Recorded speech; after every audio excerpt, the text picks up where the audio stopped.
नमो अरिहंताणं नमो सिद्धाणं नमो ऐर्याणं नमो वज्रायणं नमो लोये सवासावणं। महावीर भगवान की जय। पद्म पुराण के हम पर्व 54 में राम लक्ष्मण का लंका में प्रवेश हो रहा है, उसके बारे में जानेंगे। हनुमान अपने कटक में आकर किहकंदपुर को आए, लंका में उपद्रव किया। वहां लंका में ध्वजा छत्र नगर की जो सुंदरता थी उसको नष्ट करके आए, उसकी मनोज्ञता को नष्ट करके आए। किहकंदापुर के लोग हनुमान को आए जान बाहर आए। नगर में बड़ा उत्साह हुआ। नगर में प्रवेश करते समय नर नारियों का हनुमान को देखने की इच्छा हुई, अति भीड़ हुई।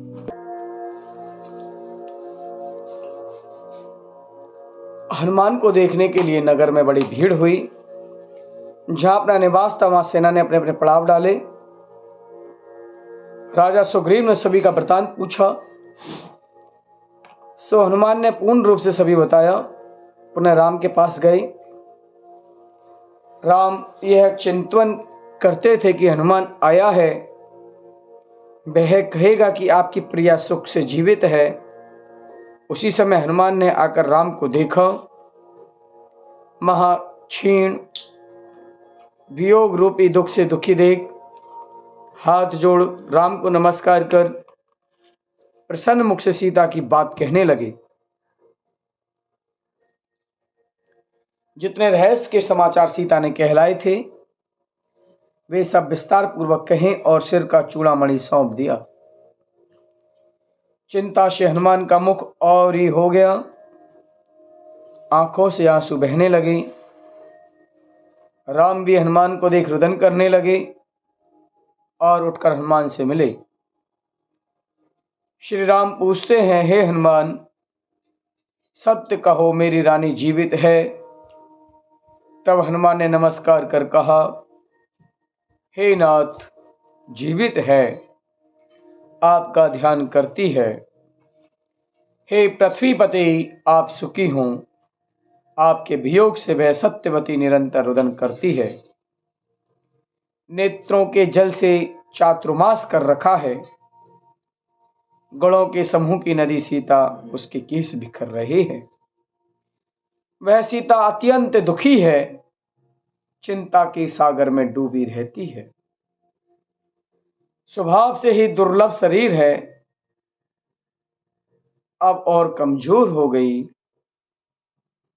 रावण की स्त्रियां बात करना चाहती है, परंतु वह सीता मौन लेकर बैठी हुई है, सिर्फ आपका ही ध्यान करती है। शरीर का संस्कार सब छोड़ दिया है। हे देव, आपकी महारानी बहुत दुख से जीवित है। अब आपको जो करना है वह करो। यह हनुमान के वचन सुन श्री राम चिंतित हुए। मुख कमल मुरझा गया। अपने जीवन को धिक्कार मानते रहे। तब लक्ष्मण ने दिलासा दिलाया, हे महाबुद्धि, क्या सोच कर रहे हो? कर्तव्य मन में लगाओ।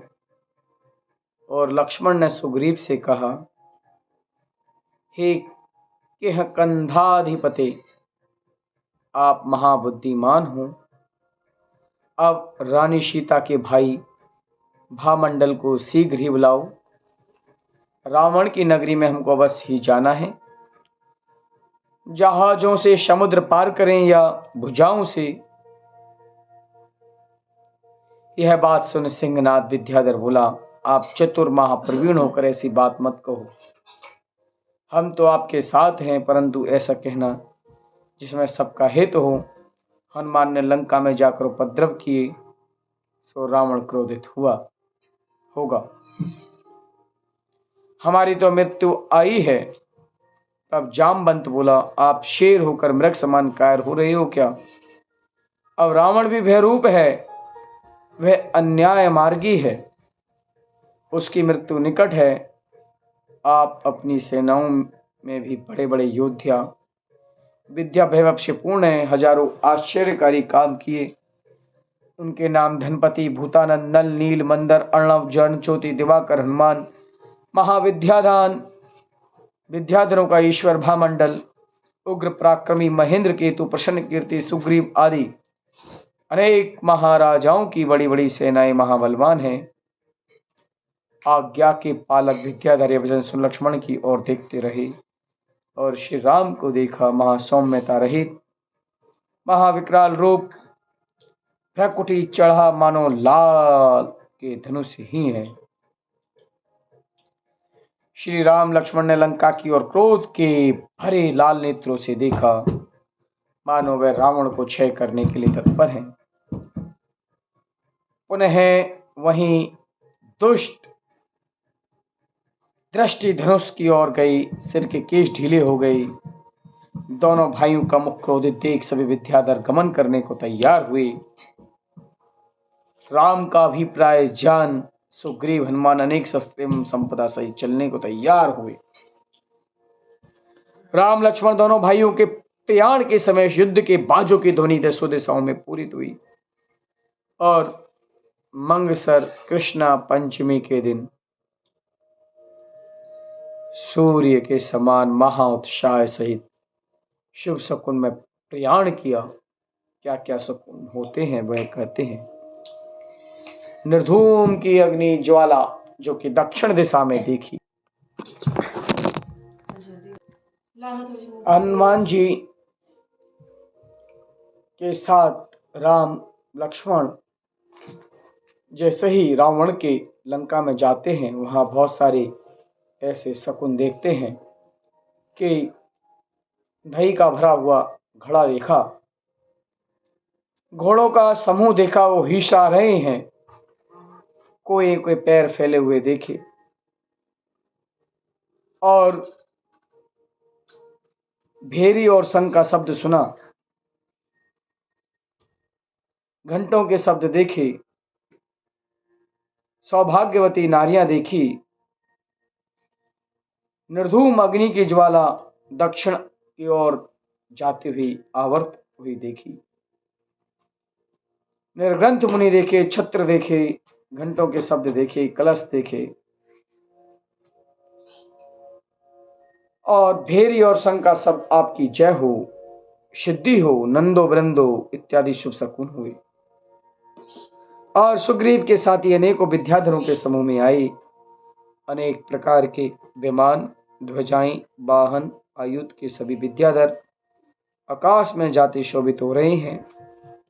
राजा सुग्रीव, हनुमान, सल, नल, नील, सुषेण, कुसुम आदि अनेक राजाओं के साथ श्री राम जा रहे हैं। उनके ध्वजाओं पर दीप्तिमान रत्नमयी वानरों के चिन्ह हैं। विराजित की ध्वजाओं पे नाहर का चिन्ह, जम्मू की ध्वजा पर वृक्ष का चिन्ह, सिंहरव की ध्वजा पर व्याघ्र का चिन्ह, मेघकांत के हाथी का चिन्ह, भूतनाथ के लोकपाल समान फौज का अग्रसर हुआ। लोकपाल समान हनुमान भूतनाथ के पीछे परम तेज सहित लंका पर चढ़े। श्री राम के सन्मुख विराजित बैठा। उसके बाद जामवंत, बाई भुजा सुषेण, दाहिनी भुजा सुग्रीव बैठे। एक निमिष में बेलंदर पहुंचे। वहां के राजा समुद्र को बांध कर लाए और राम से मिलवाया। वहां सबने डेरे डाले। श्री राम ने समुद्र पर कृपा की, उसका राज उसको दिया। राजा ने हर्षित होकर अपनी राजकन्या शश्वरी, कमला, गुणमाला, रत्चूड़ा, दीवांगों समान लक्ष्मण से विवाह कराया। एक रात्रि वहां रहे। पुनः यहाँ से प्रयाण कर सुबेल पर्वत पर सुबेल नगर गए।